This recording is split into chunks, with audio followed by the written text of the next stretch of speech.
Hi, and welcome to Medicine Drum LLC. I am JaneE King. This is my studio, Medicine Drum Studio. The sun is shining. The snow is not melting. More snow is coming, but that's okay. It's February. What can we expect in New Hampshire, correct? I mean, we live up here in these colder climes, and actually this is Mother Earth's blanket of clearing and healing and her time of sleep and cleansing. This cold and this snow is cleansing for her. So today I am going to talk about how to make a drum. I know there have been a lot of people on my website looking for information on how to make a drum. I'm going to just go through the basics today. I'm not going to actually demonstrate, but I'm going to show you the materials and talk about how they come together. It's a one-day process normally. I also have a two-day workshop where we immerse ourselves into the energy and the spirit of the animal, and that's usually a bear workshop that I do on Thanksgiving weekend every year, the Friday and Saturday after Thanksgiving, where we immerse ourselves in bear. We journey to the bear. We actually work with the whole hide, not pieces of the hide. Normally in my workshops I have prepared the hide so that they are the shape of a drum head. In the two-day workshop you actually do all the cutting and all the preparation of the hides and the sticks and the hoop, all of it in a two-day process, while at the same time going into the cave of the bear and really communing with the energy of the bear. That's my two-day workshop in November. However, here we are in February. We don't want to get off the track too much. I wanted to give you a little bit of information, more than I have had on my website, about how to make a drum. And now, drum making is more than just materials that you put together, for me anyway.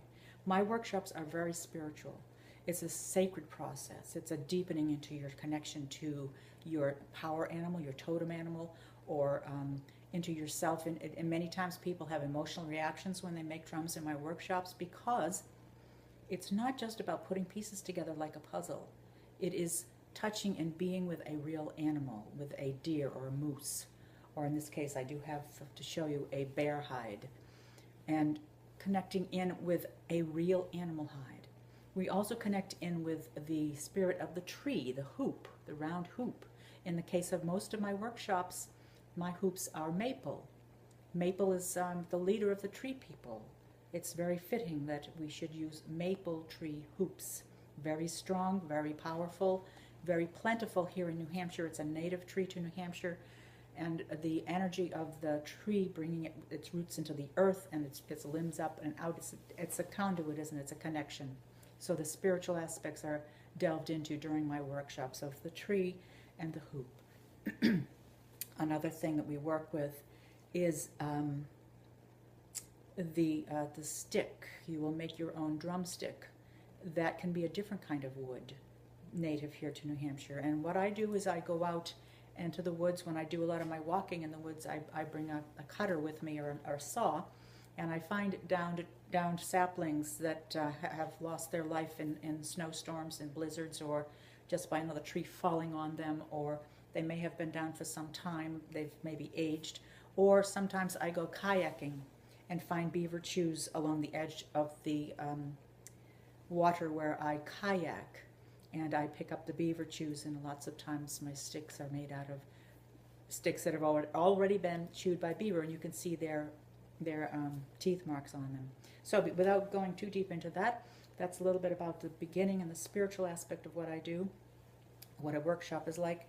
First of all, let me talk about, well, here is a stick. This is just a natural stick. It's still got some of the branches that need to be cut off, but there's whittling that has to happen with this stick to cut off these little branches, smooth it out, decide which end's going to be the top of the stick and which is the bottom, and there's some carving that has to happen on the stick. This is a maple stick.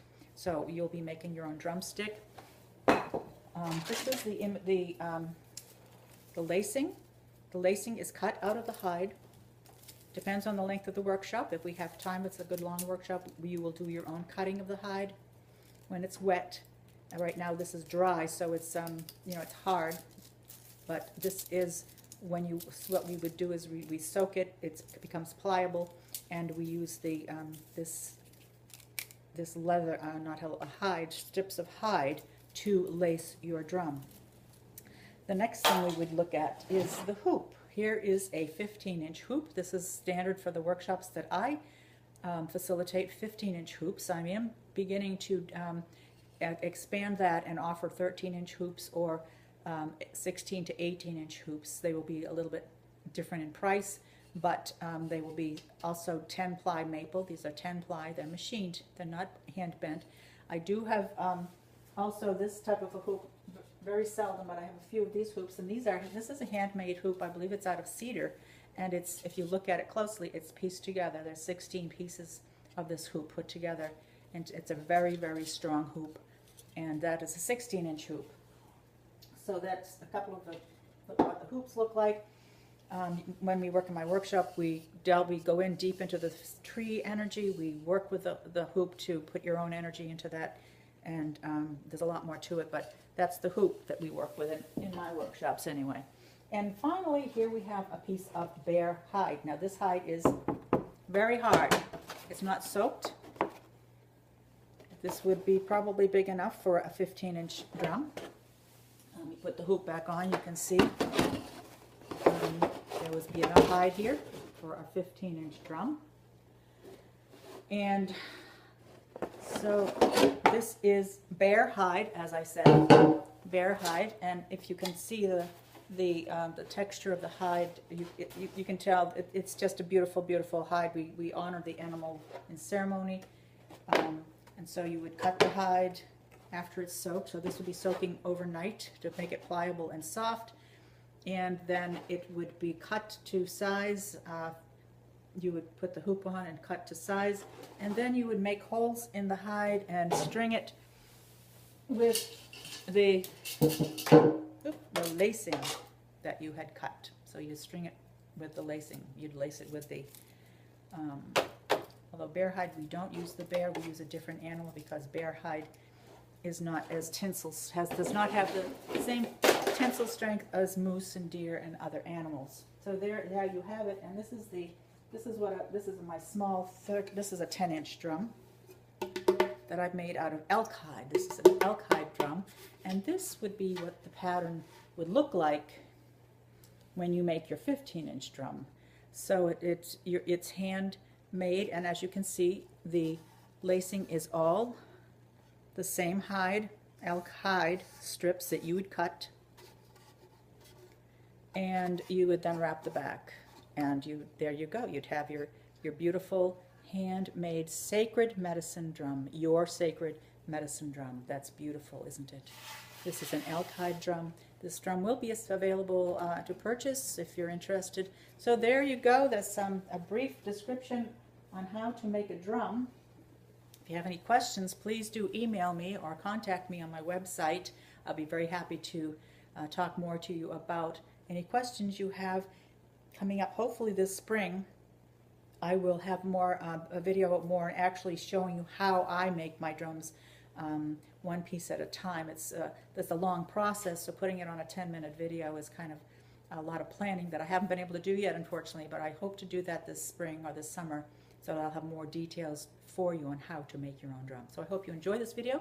Please leave a comment, contact, and like me on Facebook, Medicine Drums, and hope to have you come to one of my workshops or give me any information. Feedback is always welcome. And thank you again for watching. And remember, your heart knows the way. Be well.